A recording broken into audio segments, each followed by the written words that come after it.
Gostaria de acreditar que isso é uma história que estou contando. Preciso acreditar nisso. Tenho que acreditar nisso. Aquelas que conseguem acreditar que essas histórias são apenas histórias têm chances melhores. Essa aqui é uma pequena citação desse livro incrível, maravilhoso, superlativo, O Conto da Aia, da Margaret Atwood. E esse aqui é o tema de hoje.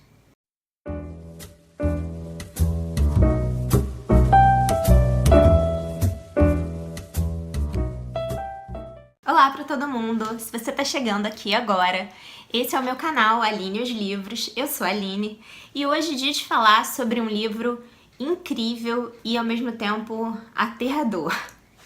Sabe aquela frase da Clarice Lispector do conto Felicidade Clandestina, em que ela diz que As Reinações de Narizinho eram um tipo de livro que é mais do que um livro para ser lido, é um livro para se viver com ele.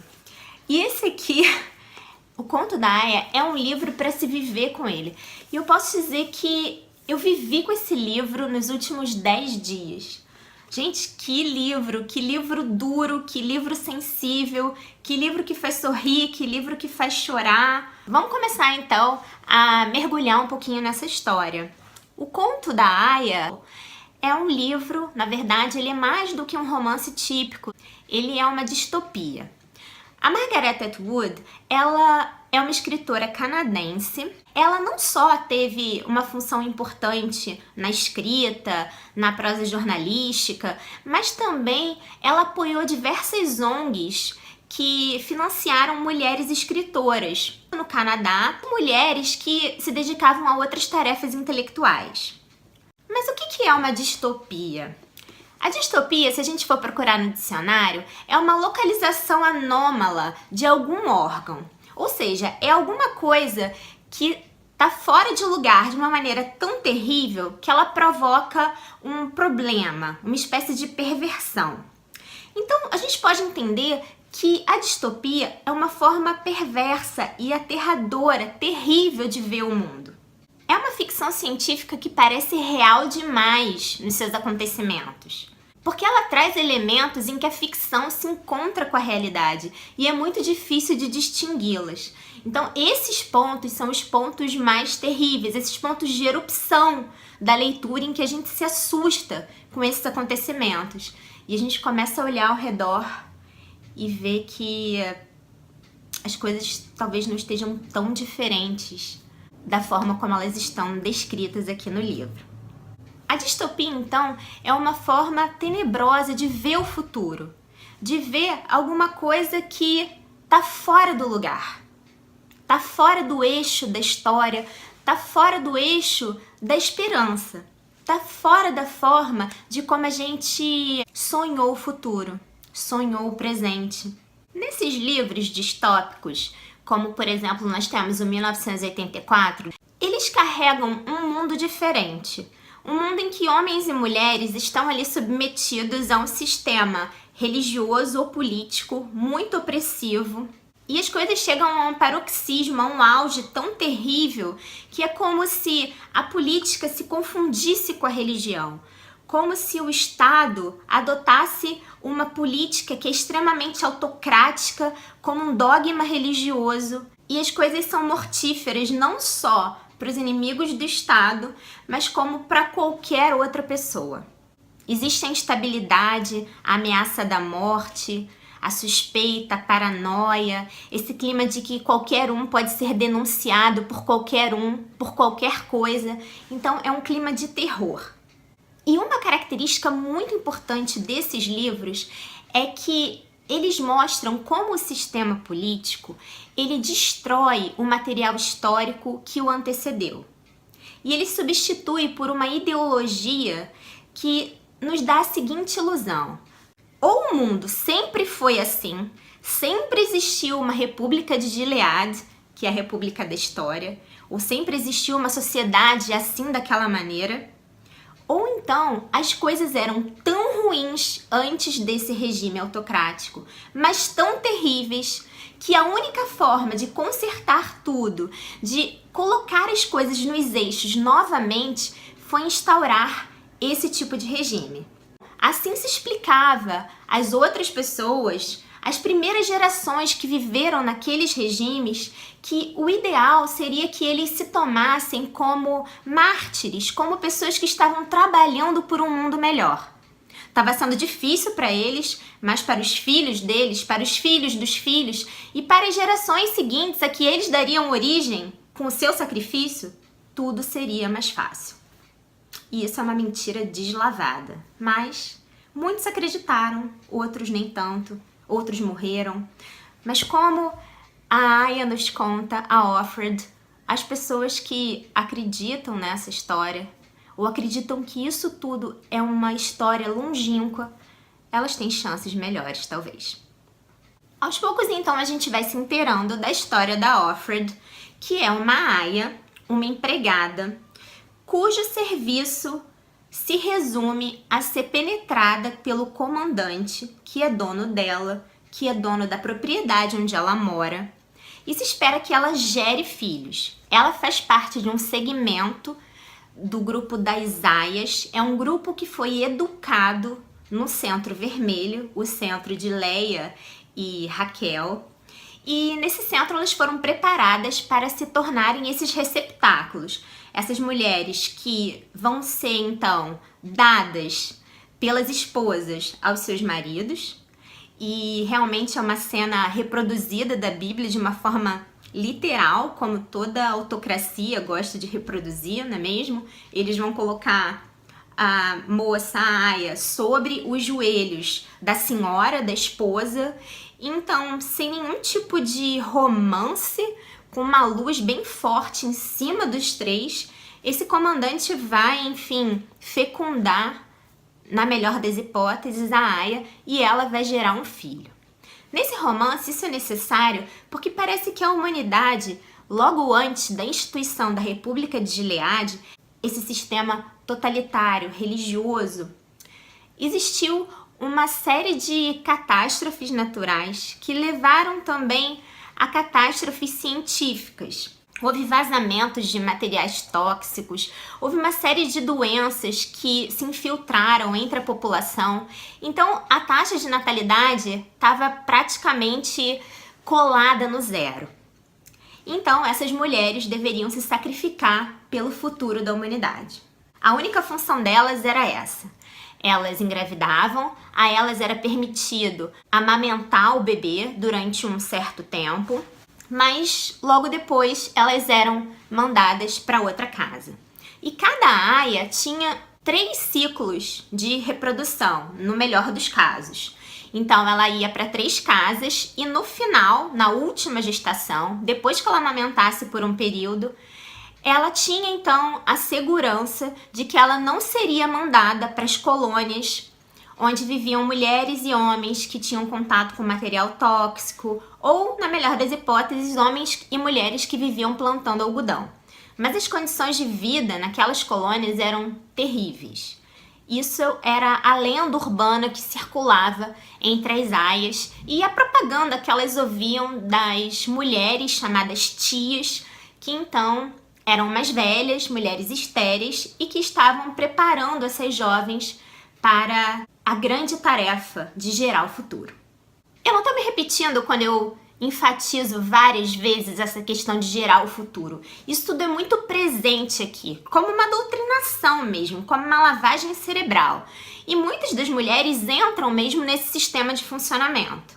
Esses dias em que as mulheres eram fecundadas pelos comandantes eram sempre os dias de ovulação. As aias iam aos médicos que determinavam esses períodos.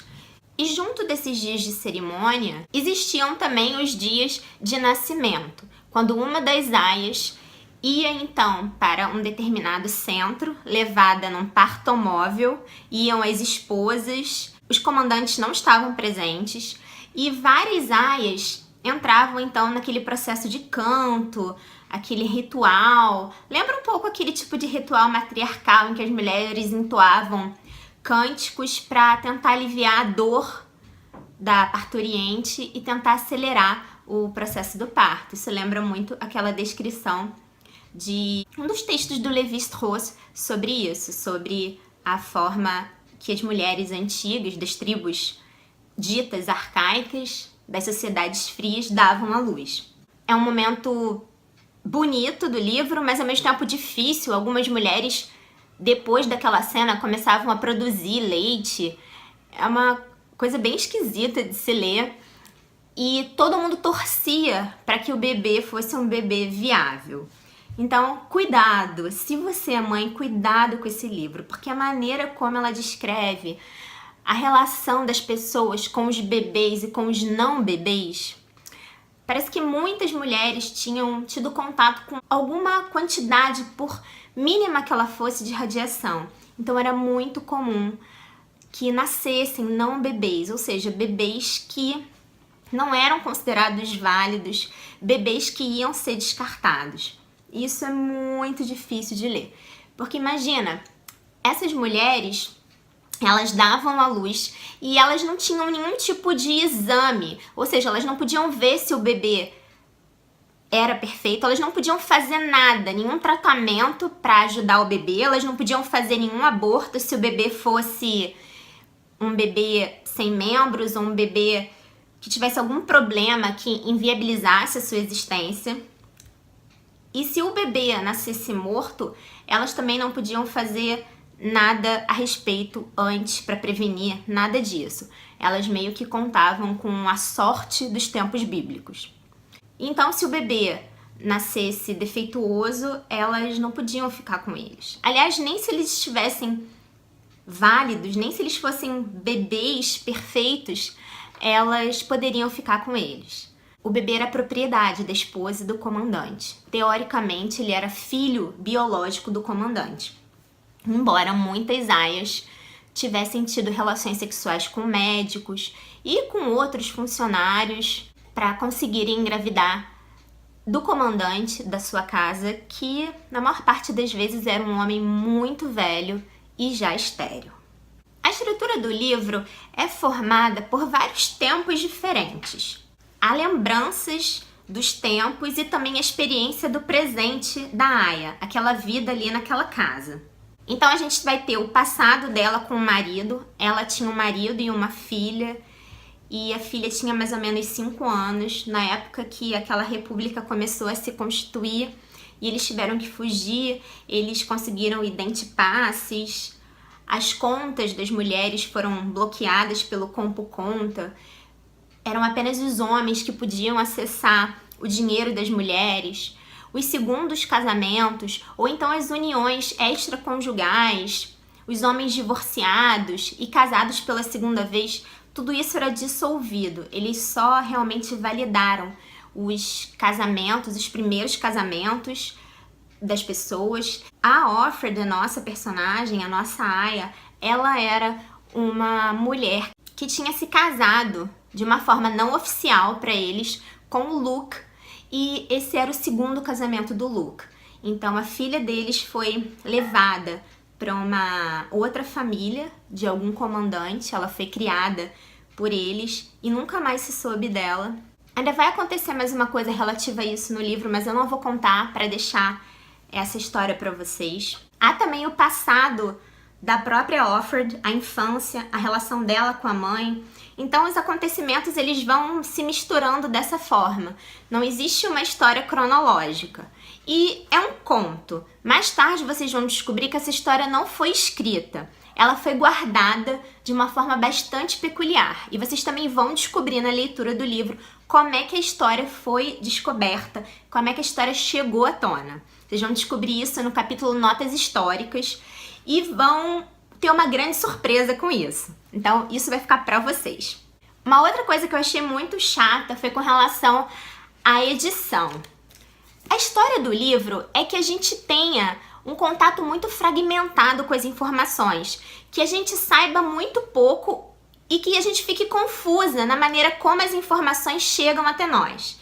Essa é a ideia da autora, essa é a ideia da escrita. E aqui, nessas orelhas do livro, ela já vai contando pra gente o resumo da história. Então a gente já entra na história com uma experiência de concatenação, de organização, mas essas informações aqui que a pessoa que escreveu a orelha do livro nos dá, isso aqui só vai ser visto na página 173.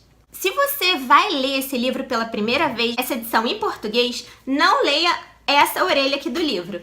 Leia essa aqui sobre a autora, mas não leia essa.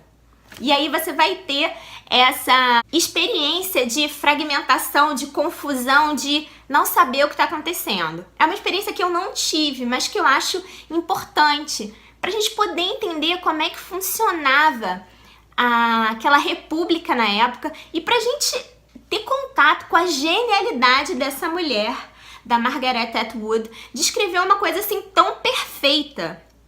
Ela vai criar inclusive personagens que são estudiosos desse período aqui do Conto da Aia. Então é uma coisa brilhante, brilhante. E a forma como isso é contado, a forma da narrativa da Aia, as diferenças de personagens que narram a história é fantástica. Tem também uma personagem que é a Moira. Moira significa destino, né? As 3 Moiras na mitologia grega. Então essa Moira aqui, ela é uma mulher que vai fazer uma coisa muito interessante. Ela vai, como se ela fosse confrontar os deuses, sabe? Ela vai criar o seu destino. Ela não vai se dar bem, né? Ninguém vai se dar bem nessa história. Mas ela vai criar um sulco ali naquele cimento tão duro que constrói as vias possíveis para as vidas das pessoas. Então prestem atenção nessa Moira. E também, o que eu acho bem legal nesse livro é que a autora ela não adota uma atitude feminista. Então ela não diz que é uma sociedade patriarcal nem matriarcal. Ela diz que é uma sociedade que é patriarcal na forma e matriarcal no conteúdo.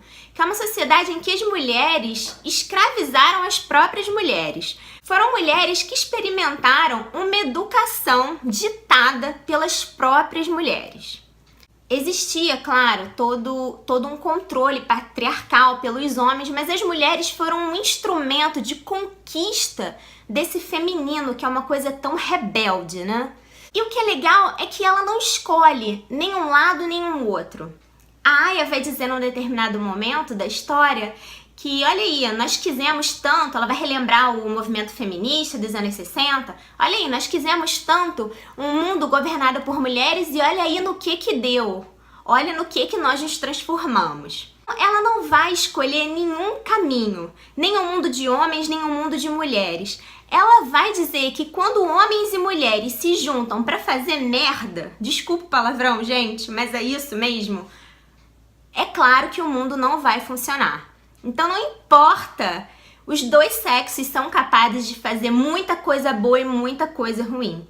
E acho que isso também nos faz pensar sobre essa forma como as pessoas gostam de se posicionar no mundo, esse feminismo tão radical, um machismo tão radical.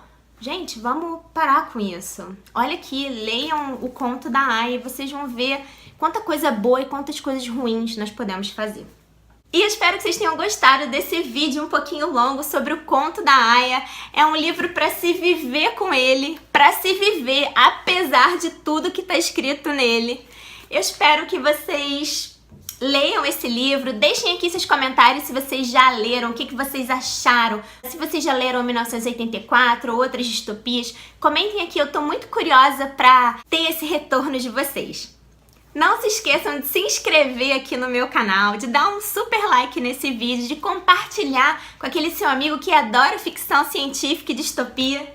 E eu vejo você no próximo Aline os Livros. Tchau!